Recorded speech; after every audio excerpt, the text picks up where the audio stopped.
I'm sort of a big deal in American public life and intellectual life, media life. You are the only person I've ever co-hosted anything with. Let's say it was the only thing you did.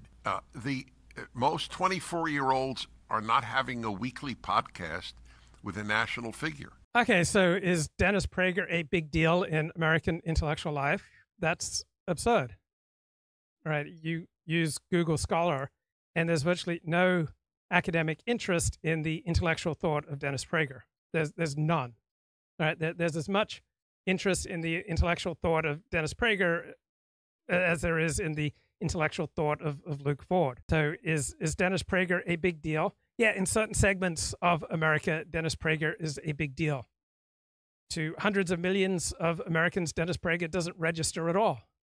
But to several 100,000 Americans, Dennis Prager is a big deal, right? To less than 1% of the American population, or possibly 1% of the American population, Dennis Prager is a big deal. To 99% of the American population, Dennis Prager is not a big deal, right? To several dozen people, I'm a big deal. 99.99% of America, I'm not a big deal.